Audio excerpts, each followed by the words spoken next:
School going वाले बच्चों को 7 घंटे आपको निकालना है, ठीक है। कुछ एक टेंटेटिव बात मैं मान लेता हूं कि आपका जो स्कूल का टाइम है, आपका जो स्कूल का टाइम है बेटा, उसको मैं टेंटेटिवली मान लेता हूं कि सब कुछ स्टार्ट होकर एंड होने में 6 से 3 बजे तक का समय मान लूं मैं, मतलब 9 घंटे आप स्कूल में हैं, ठीक। 6 से 3 बजे तक का एक टाइम टेबल मैं मान लेता हूं कि स्कूल में लगभग लगभग आपको पूरे स्टार्ट से लेकर एंड तक, है ना, उठने से लेकर सब कुछ 3 बजे तक, मतलब 9 घंटे आप देते हो स्कूल के पूरा टाइम, ठीक है। अब अगर मैं आपसे एक बात कहूं कि इसके अलावा आपके पास जो मामला बचता है वो ये है कि भाई 3 बजे घर आते हो, कोई 3:15 आता होगा, कोई 3:30 आता होगा, है ना। शाम की क्लास आपकी 4 बजे से स्टार्ट होती है, मैं ऐसा मान लेता हूं, है ना। तो शाम की क्लास आपकी स्टार्ट होती है 4 to 8 PM,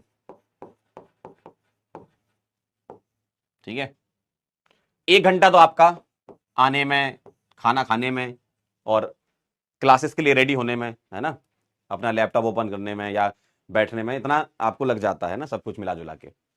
तो 1 घंटा मैं आपको मान के चल रहा हूं कि एडिशनल यहां पर आप जो है वो अपने कामों के लिए दे रहे हो, खाना पीना के लिए, ठीक है।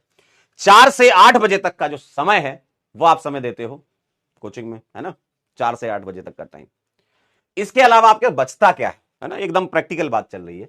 ये स्कूल में हो गया, 1 घंटे का टाइम आपका ये यूज हो गया, 4 से 8 बजे तक का आपने पढ़ाई की, लेक्चर किए।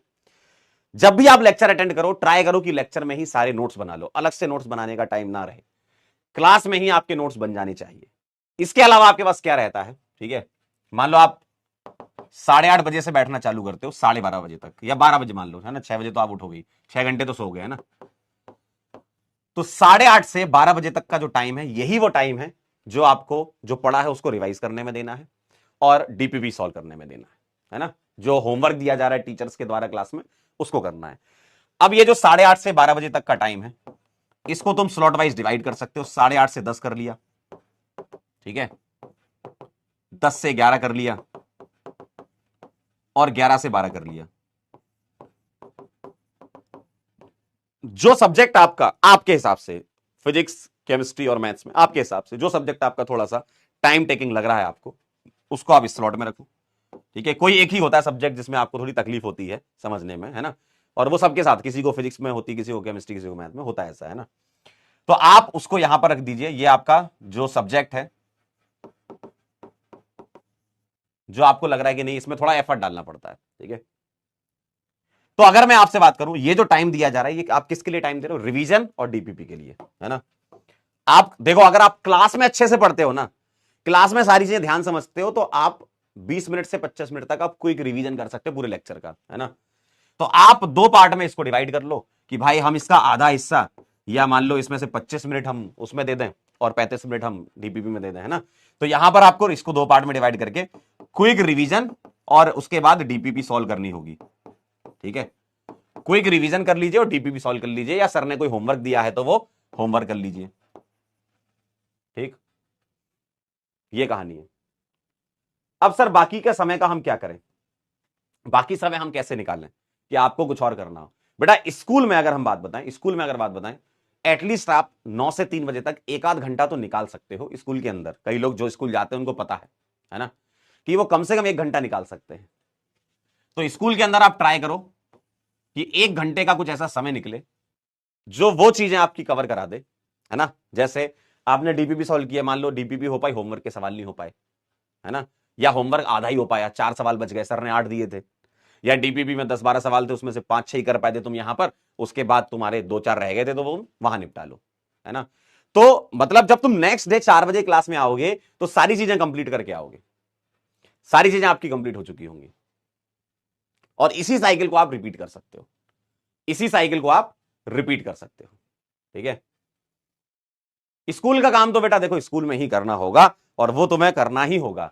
अब आप बोलो सर अपने पास तो टाइम ही नहीं बच रहा है बाकी चीजों के लिए, आप खुद बताओ, आप खुद बताओ, मैंने कोई नॉन प्रैक्टिकल चीज लिखी है क्या जीवन में? जो प्रैक्टिकल चीज है वही लिखी है ना। 6 घंटे तो सोओगे ना मालिक, 6 घंटे तो सोओगे ना। 12 बजे सोना है, 6 बजे उठना है, स्कूल के लिए तैयार होना है, 3 बजे वापस आना है, 4 बजे से आपको ऑनलाइन क्लासेस अटेंड करनी है अपनी, 8 बजे क्लास खत्म होनी है। उसके बाद क्या बचा, खाओगे, आधा घंटा खाने का भी है ना, थोड़ा रिलैक्स करने का भी है। उसके बाद करोगे क्या, यही तो करोगे ना 8:30 से 12 तक, है ना। तो ये आपको मैनेज करना होगा, स्कूल का काम स्कूल में करना होगा। देखो जिस एग्जाम की आप तैयारी कर रहे हो उसमें सिलेक्शन रेशियो कम होता है, और जितनी मेहनत आप अभी कर रहे हो, आप बोलोगे सर हमारी तो सारी चीजें छूट गई हैं, बेटा आप करना पड़ेगा ये।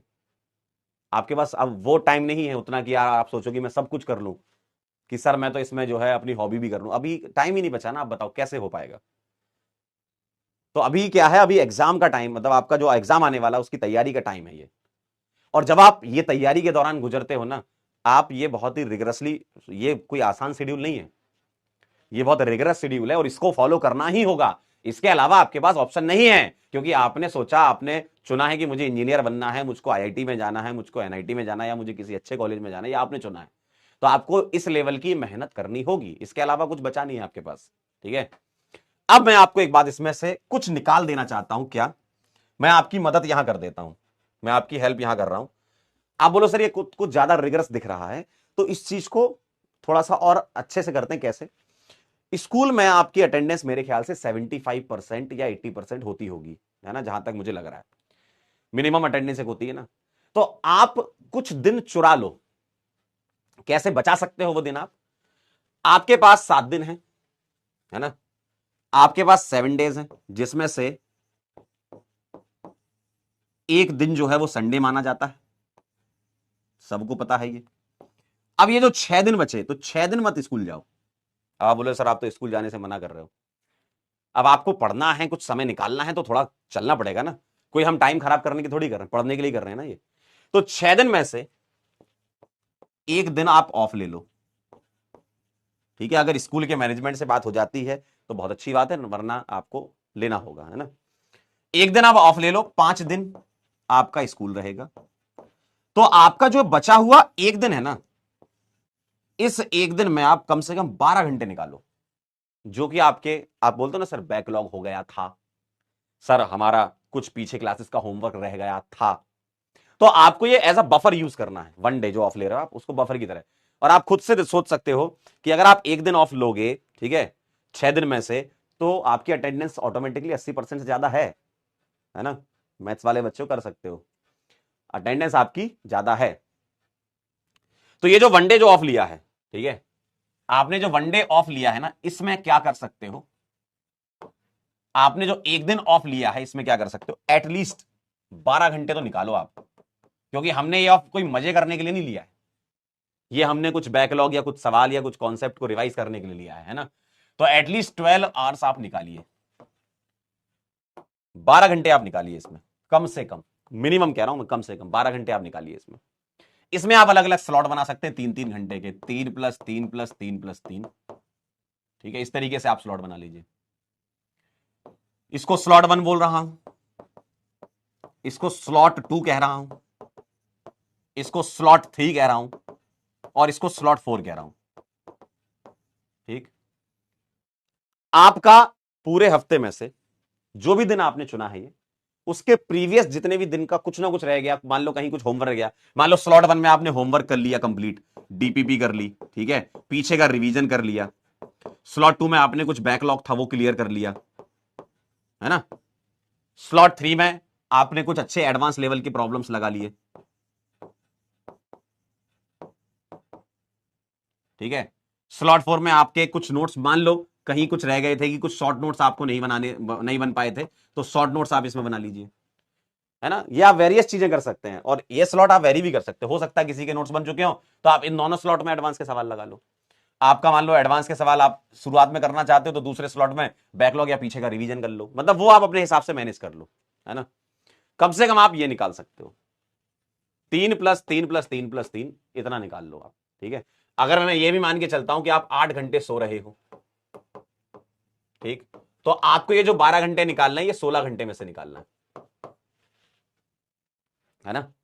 अगर आप 8 घंटे सो रहे हो, तो भी मैं ये मान के चलता हूं कि भाई 12 घंटे आप आराम से निकाल सकते हो आउट ऑफ 16 आवर्स, है ना। ये उस दिन की बात है कि जिस दिन आपका ऑफ था, जिस दिन आपका ऑफ था।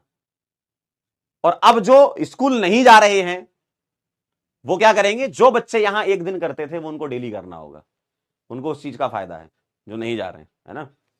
तो यहां जो एक दिन जो ऑफर था ना आपका, आपको आपको उसमें जो स्कूल नहीं जा रहे हैं वो बच्चे इस तरीके से उसको यूज कर लें, कि अगर मैं ऐसा मान के चलूं कि 8 घंटे की आपकी स्लीप चल रही है, ठीक है, 8 घंटे तो देखो सो यार, 7 घंटे 8 घंटे 6, मतलब 6 घंटे और उससे ज्यादा ही सोना चाहिए, 6 घंटे से कम नहीं सोना चाहिए। अब हर एक का अपना बॉडी साइकिल होता है, कोई 6 घंटे भी सो लेता है, ठीक है, कोई 7 घंटे, कोई 8 घंटे, है ना, मतलब 6 घंटे से 8 घंटे तक आप नींद लीजिए, 8 से ज्यादा मत लीजिए, 6 से कम मत लीजिए, है ना, इतना मैं मान के चलता हूं कि आपका स्लीप साइकिल ऐसा होना चाहिए। तो मैं ये मान के चल रहा हूं कि आप 8 घंटे सो लें, आपके बच्चे 16 घंटे जो स्कूल नहीं जा रहे हैं, उसमें से अगर मैं 4 से 8 बजे तक का टाइम आपका निकाल दूं, है ना, 4 घंटे का, तो आपके पास बचे 12 घंटे, ठीक है, अगर मैं ये निकाल देता हूं तो आपके बचे 12 घंटे। अब इन 12 घंटे में से जैसे आपने वहां पर 3-3 के स्लॉट बनाए थे, यहां आप 2-2 के स्लॉट बना लो, ठीक, 2-2 के अलग अलग स्लॉट बना लो, तो आपके ये हो गए 10 आउट ऑफ 12 आवर्स, ठीक। अपार्ट फ्रॉम कोचिंग, मतलब आपका जो क्लास चल रही है उसके अलावा आपके पास अलग अलग स्लॉट है। अब ये स्लॉट 1 हो गया आपका, ये स्लॉट 2 हो गया, आप चाहो तो 3-3 घंटे के भी बना सकते हो, 3-3-3 और एक बना लो, ऐसा, है ना। मैं एक आपको बेसिक आइडिया दे रहा हूं कि किस तरीके से आप अप्रोच कर सकते हो। तो आपने 2-2 घंटे के स्लॉट बना लिया। अब इधर आपने क्या कर रहे हो, देखो, ये आप डेली इतना टाइम निकाल रहे हो, है ना, 10 घंटा आप डेली निकाल रहे हो, 4 घंटा आपकी डेली कोचिंग चल रही है, आप यहां पर होमवर्क कर सकते हो, डीपीपी कर सकते हो, रिवीजन कर सकते हो, है ना, आप बैकलॉग कर सकते हो, ठीक है, आप एडवांस लेवल प्रॉब्लम सॉल्व कर सकते हो, ठीक है, आप यहां पर शॉर्ट नोट्स अपने बना सकते हो, ठीक है, और इसमें हो सकता है आपका कोई वीक चैप्टर हो, उसको आप टाइम देना चाहते हो ज्यादा, तो वीक चैप्टर्स को टाइम दीजिए, क्योंकि आपके लिए हर एक चैप्टर इक्वली इंपॉर्टेंट है। और इसको आप किसी भी सीक्वेंस में सेट कर सकते हो, ठीक है, इसको आप किसी भी सीक्वेंस में सेट कर सकते हो। अब आप बोलोगे सर सिर्फ पढ़ाई ही हो रही है, तो बेटा 2 साल की मेहनत है, ये जो 2 साल हैं आपके, यही आपकी मेहनत है जो आपको एडवांस क्रैक कराएगी, तभी कर पाओगे आप। इतना आसान काम नहीं है, क्योंकि आपको जिस एग्जाम की आप तैयारी करो, पहले आप ये समझो, वो एग्जाम आसान नहीं है, लेकिन आप अपने प्लानिंग से, उसके एग्जीक्यूशन से एक पाथ जो है उसको स्मूथ बना सकते हो। तकलीफें आएंगी, उससे तुम्हें लड़ना है। आपका जीवन आसान नहीं होने वाला है, क्योंकि आपने जेई चुना है।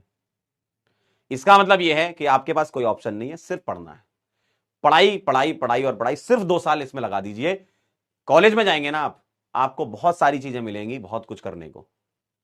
आप कोई भी कॉलेज उठा के देख लो, जितने भी आईआईटी हो या एनआईटी हो, बहुत बढ़िया फैसिलिटीज वहां पर रहती है कॉलेज में। आप वहां पर, और टाइम भी खूब रहता है, मैं भी इंजीनियर हूं, मुझे भी पता है, कॉलेज में 4 साल आपके पास टाइम रहता है, आप वहां पे कुछ भी कर सकते हो, कुछ भी मतलब कुछ भी कर सकते हो, इतना टाइम है आपके पास, ठीक है।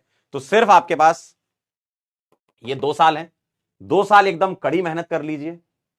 एक बार गेट के उस तरफ चले जाइए, कॉलेज के गेट के आप उस तरफ चले गए ना, उसके बाद आपको सम्मान भी मिलता है, ठीक है, उसके बाद आपको टाइम भी मिलता है, और उसके बाद आप अपने हॉबी को भी, जो भी आपकी हॉबी, कोई कह रहा है मेरे को गिटार बजाना आता है, कोई कह रहा है मेरे को स्विमिंग आती है, मुझे उसको इंप्रूव करना है, ये सब काम बाद के हैं। आप बस थोड़ा सा फोकस होकर के 2 साल दे दीजिए। आप ये समझ लीजिए कि मेरा जीवन का जो जीवन काल आपका है, उसमें से 2 साल इसी के लिए लिखा हुआ था, सिर्फ इसी के लिए लिखा हुआ था। आप कुछ भी इधर उधर की बातें ना सोचें, आपने बैच लिया है, इस बैच को डेडिकेटली फॉलो करें, सब लोग एकदम धुआंधार हैं, और आपको उस कॉलेज में पहुंचाने के लिए कैपेबल टीचर ही यहां पर मिलते हैं। तो आप ये समझ लीजिए कि आप सही जगह हैं, बस इसको यूज करना है, टाइम को, आपको अपने टाइम को कैसे मैनेज करना है वो मैंने आपको बातें बता दी हैं। स्लॉट वाइज आप पढ़ाई करिए, आप अपने अपने हिसाब से अपने स्लॉट सेट कर लीजिए।